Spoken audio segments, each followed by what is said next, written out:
Peygamberimiz Muhammed sallallahu aleyhi ve sellem aytdi: Ya eyyuhen nasu inna rabbakum vahid ve inna abakum vahid. ألا لا فضل لغربين على غجمي ولا لغجمين على الغربي ولا لأحمر على أسود ولا لأسود على أحمر إلا بالتقوى إن أكرمكم عند الله أتقاكم ألا هل بلغت قالوا بلى يا رسول الله فقال فليبلغ الشاهد الغائبة. Bu hadiste aytilar, Rasulullah sallallahu aleyhi ve sellem aytdi: ey kişiler, sizning Rabbingiz bir, hem sizning otağız bir, yani Adam aleyhisselam, hem Garabning Garab tugildan üstünlüğü yok, hem de Garab tugilning Garabdan üstünlüğü yok.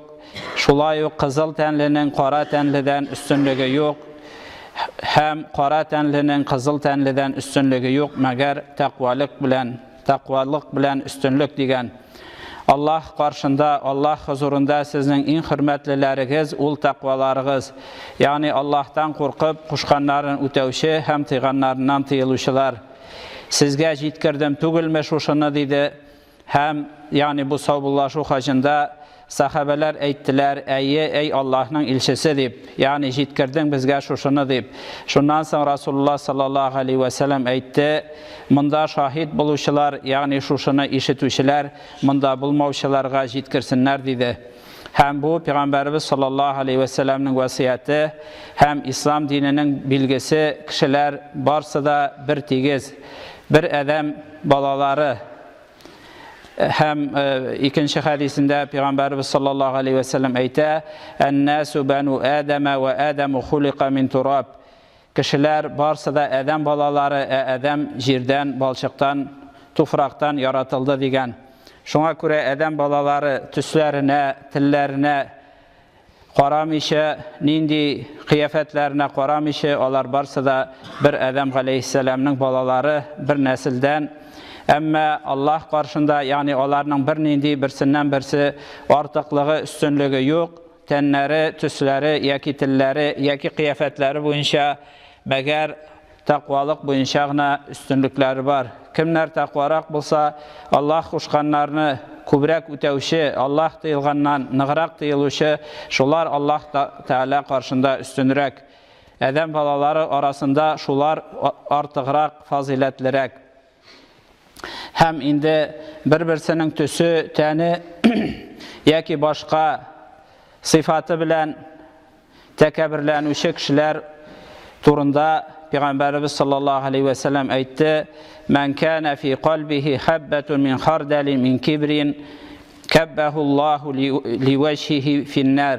Peygamberimiz sallallahu aleyhi ve sellem aytdi: kimning yuragida tuzan bir tügü kadar yaki garshitsa bir tügü kadargina tekebirligi bulsa, Allah Teala onu yüzü bilen cehennemge ırgıtırdı.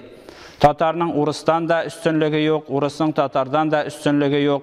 Tatarның Başkırt'tan, yaki Başkırt'ның Tatar'dan üstünlüğü yok. Adam balaları kişi bularak barsa da bir tegiz. Məgər kimler takva bulsalar, şular üstünürek takva bulmagan bendelerden. Allah Teala şularını üstün küre. Hem şulay aytgan şeyinde inne akramakum indallahi atqakum dedi.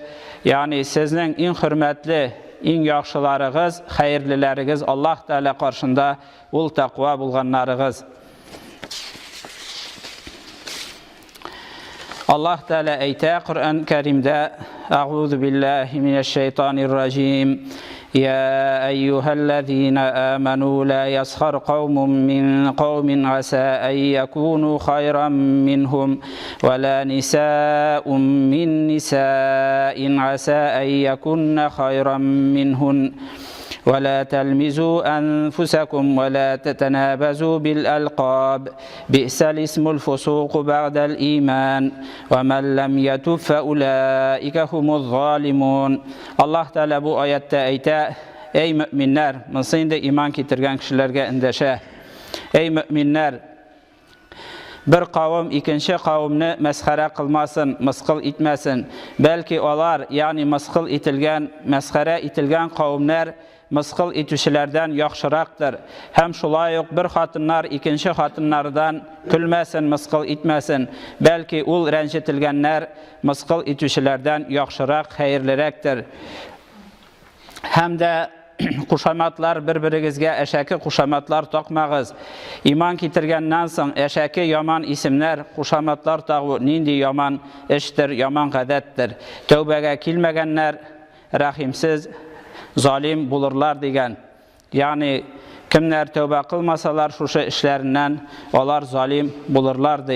Yani Müslümanlar Allah Teala'ga iman kitirgen bendeler bigrek de bir-birsin bir kavim ikinci kavimdendi, bir türküm ikinci türkümden, yaki bir halık ikinci halıktan külmesin, mesxara kılmasın, hem misqil etmesin. Indi iman kitirgenden sonra, yani iman kitirgen kişilerinin eli imanı yok deb etsek, imansız desek, indi iman kitirgenden sonra bunday işler işlev, nindi yaman zalimlerinin işidir deb Allah Teala eyte.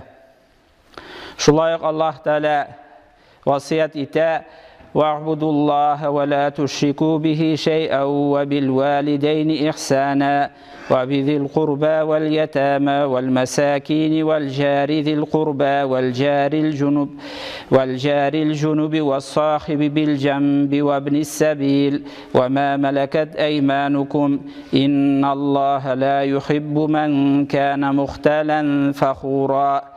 Allah Teala eyte Nisa suresinde, hem Allah'a ibadet kılığız, hem ona şirik kılmağız, yani ondan başkaga ibadet kılmağız, hem ata-anağızga izgilik kılığız, hem de yakın tuğanlarınızga, hem de yetimlerge, hem miskinlerge yaxşılık kılığız, hem de özünüzün tuğanlardan bulgan kurşilerge, hem de tuğanlar bulmagan yan-yak kurşilerge, hem yırağırak kurşilerge, hem şulayıq yolçu misafirlarga, hem de kullarınız astında bulgan, yani hizmetçilerinizge, kullarınızga haklıkta Allah Teala tekebirlenip yürüyüşlerini, maqtançıqlarını elbette süymidir degen.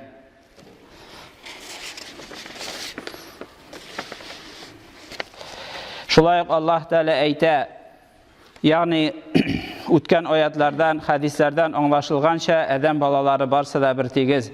Meğer dinleri boyunca, takvalıkları boyunca Allah Teala Kur'an'da eytkençe, Peygamberimiz sallallahu aleyhi ve sellem anlatkança, Allah Teala'ga takva bulganları, Allah'a kübrek ibadet kılıp, Allah tıyganlardan nıgrak tıyılganları, şularının üstünlüğü var Allah Teala karşında.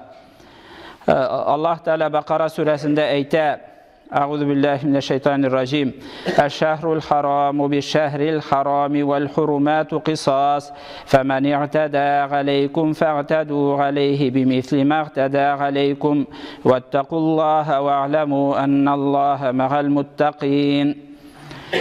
Haram aylar üçün hem de Allah Teala haram kılgan eybirlerini işlegen üçün qisasdı, yani şuna beraber ceza birilir. Kim sizge düşmanlık kılsa, ona şunday uq düşmanlık kılığız. Yani hakkı var Müslümanın, eğer ona düşmanlık kılsalar, cevap kaytaru şunday uq düşmanlık bilen. Lakin Allah Teala'dan korkağız diye takva bulağız, yani şiklerden uzmağız. Hem biligiz Allah Teala takva bendeler bilendi. Yani indi meşitlerimiz, medreselerimiz işlep dura. Lakin bu meşit medreseler işlev, dinimizni tutu, ol yani jaylıqna bulmagan. Şuşu hukuklarını bizim halkımız yavlap algan. Ebi Patşa zamanında, yani Pugaşov yavlarında qatnaşıp, özünün qanın qoyup, tırışlığın qoyup, şuşu hukuklarını yavlap algan. Şuna göre de bu hukuklar, yani Allah Teala tarafından halkımızın, ata-babalarımızın tırışlığı, dindarlık buluları hem takva buluları arkasında verilgen. Nişikkine bulmasın, dinlerin saklaganlar, yoklaganlar. Hem Allah Teala şuşu ayette koşkança, eğer sizge düşmanlık kılsalar, beraber şunday uq düşmanlık kılırga hakkınız var deyip, düşmanlık kılığız, lakin şikten uzmağız degen.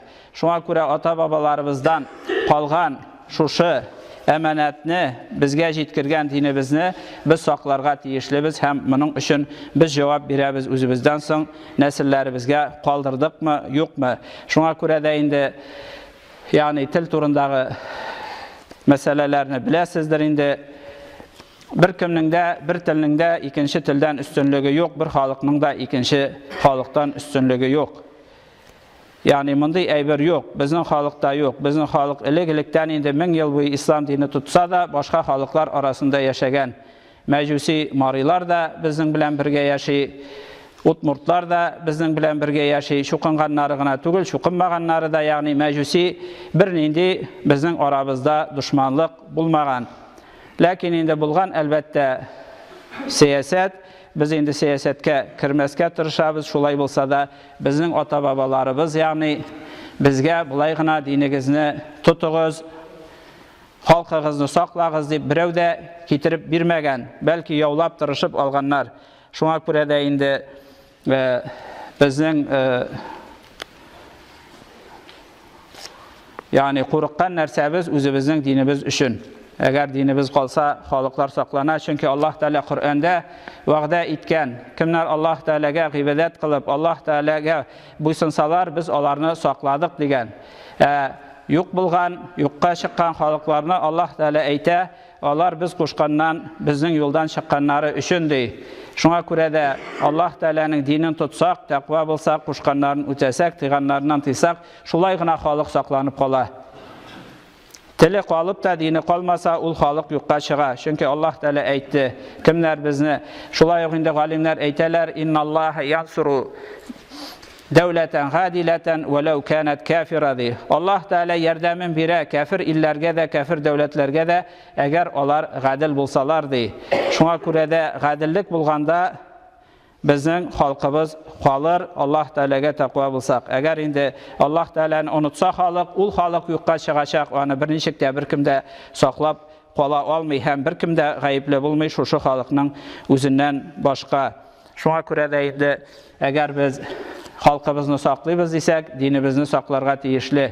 Bunda bitində jeyilgan İslam dini gənə qədil din. İslam dini gənə saqlab qala xalqlarını. Yani İslam dinində 1000 yıl bulup da bizning xalqımız yuqqa çıkmagan. Amma İslam dinini taşlау arqasında hazırki vaqtda bitində yuqqa çıqu qorqыныşı var. Şuna görə də indi hər kim özünün yani buldura alğan şaqlı, özünün tırışlığın qoyarğa tiyiş, ülüşün kirtirgə tiyiş. Bizning ata-babalarımız qonların tügüb, yani dualar bilən gənə tügül, qonların da tügüb, özlərinin şuşu hüquqların yaulab alğanlar. Dinni irikli rəvişdə tutarğa şuşu tuğan yerlərimizdə. Şuna görə də indi bizning urus şəhitsək indi problema urusda tügül, bizning özümüzün satlıq can bulğan. Şuna görə bizning xalqda aytilə satlıq qına deb aytilmir, satlıq can deb aytilə. Yani indi andi kişilər canın satqan. Mənə şuşunday əybir bizning xalqqa qorqыныş. Yani bizning isimdən bizni satışılar.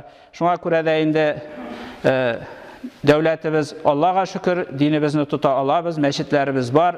Hem indi konstitusiya boyunca hukuklarımız var. Müslüman bulsun, Müslüman bulmasın, ayırması yok. Lakin indi mümkünçilik bulganda biz özümüzün halkını, özümüzün dinimizni saklaytırgan, saklarda, yaklarda kişiler üçün tavuş birige tiyişlibiz. Hem onlarını yaklarga tiyişlibiz. Duadan qala əli dinimizden, dini sebeplerden qala əli dünyavi işlerde de biz yaklarga tiyiş, özümüzün dinimizni, halkımızını, saklavçılarını, yaklavçılarını, onlar üçün tırışıçılarını, sattıklarını tügül. Mənə şuşu vaxtda, yani şuşunday vaxtlarda görünə, indi biləbiz, yani üskə mingen sayın kişiler, indi Tatar turunda eytəbiz, indi Müslüman deyib eytəbiz, ata babası Müslüman bulğan, lakin üskə minir üçün hazırki vaxtda da küpləri şuquna. Başqa dinlərə köşə, ata-babasının dinin taşlı, dünya maqsadları bilən yağını, dünya niğmətlərin kübrək alır üçün, baylıq üçün. Şuna görə də indi biz onlarını bilirgə deyişli. Peyğəmbərimiz sallallahu aleyhi və səlləm eytdi, Afzalul cihadi haqqul, qavlul haqqi, Gində sultanin jairin, en yaxşı cihad ol, en yaxşı tırışlıq, Müslüman kişi üçün zalim bulğan, rəncetüşü kişilərini Sultan başlıq aldında haq sözünü əйтуdir. Менә шушы haq sözünü biz җиткерергә тиешле. Allah Teala инде үзенең рәхмәтләреннән ташламасын, һәм ул әлбәттә ташламый, әгәр без тақвалардан булсак, Allah Teala кушканнарны тырышып үтәсәк, Allah Teala тыйганнардан булдыра алган чаклы тыелсак, шул вакытта Allah Teala безнең халыкны да, безнең динебезне дә саклар, һәм бу дөньяда һәм ахирәттә үзенең рәхмәтләренә, ниъмәтләренә ирештерер. عباد الله أوصيكم ونفسي بتقوى الله إن الله مع الذين اتقوا والذين هم محسنون بارك الله لي ولكم في القرآن العظيم ونفعنا وإياكم بالآيات وذكر الحكيم إنه هو السميع العليم الغفور الرحيم المجيب الدعاء وتوبوا إلى الله أيها المؤمنون لعلكم تفلحون.